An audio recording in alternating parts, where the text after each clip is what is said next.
Il était question de trois choses essentielles. La première, c'était pour remercier les bases, les leaders des Congo positifs à travers la ville qui se sont mobilisés pour mon accueil quand je suis arrivé pour l'enrôlement avec mon épouse. Vous avez vu vous-même qu'il y avait une marée humaine incroyable et c'est le travail qui a été fait par les leaders des Congo positifs. J'avais comme une dette de reconnaissance, un devoir de reconnaissance.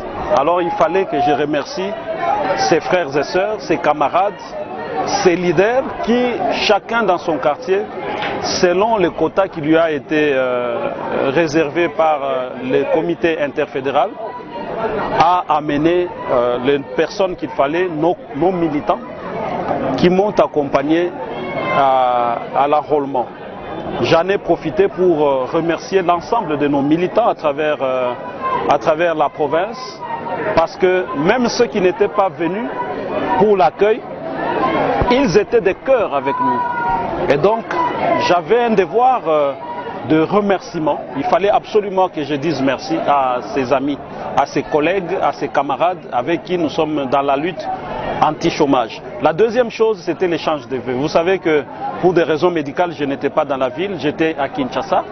Donc, je suis revenu après les fêtes de Noël et de Bonne Année.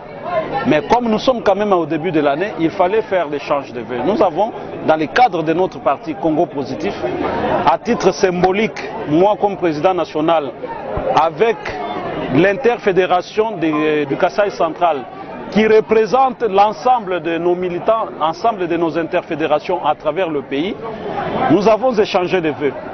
Les vœux de bonheur, de paix, de joie et de pouvoir. Et la troisième chose, c'était l'envoi en mission. Comme président national, j'ai lancé l'envoi en mission électorale, pour l'ensemble de nos bases, donc pour que nos militants qui sont ici, les leaders qui sont ici, puissent accélérer le travail sur terrain, étant donné que nous sommes en année électorale. Voilà les trois éléments qui ont fait que nous puissions nous réunir aujourd'hui ici en résidence privée. Nous avons profité de l'occasion d'aujourd'hui pour continuer à sensibiliser nos militants et toute la population pour aller s'enrôler.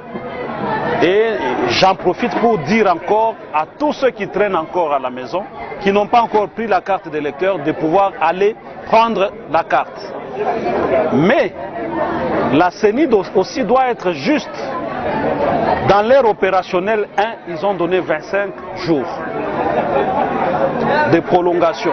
Nous demandons aussi que pour l'ère opérationnelle 2, qu'on donne aussi 25 jours. C'est ça l'égalité des Congolais devant les institutions de l'État. Parce que même si peut-être il va se poser le problème de... Peut-être on va nous dire non, le nombre déjà enrôlés ailleurs dans l'ère opérationnelle 1 n'est pas le même que dans l'ère opérationnelle 2.